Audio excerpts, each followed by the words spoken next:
নমস্কার বন্ধুরা, শুভ সকাল। সরস্বতী পুজো সবার খুব খুব ভালো কাটুক।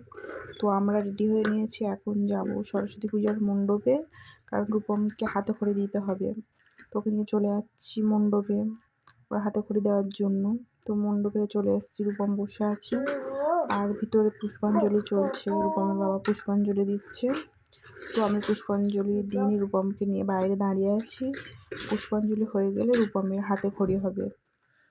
তো ওর হাতে করে দিতে বসে গিয়েছে। দেখো এত বদমাশি করছে, ঠাকুর মশাইও ওকে বকা দিচ্ছে, লিখতেই চাচ্ছে না। দেখো কোন দিকে তাকিয়ে আছে, দেখো কিছুতেই লিখতে চাচ্ছে না। মানে ওর পড়াশোনার মন নেই, একদম মন নেই। ও শুধু এদিক ওদিক দেখছে সেদিক।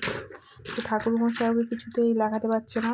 ঠাকুর মশাই এখন বলছে লজেন্স দেবো, ফুল দেবো, কুল দেবো, তাও ছেলে আমার লিখছে না।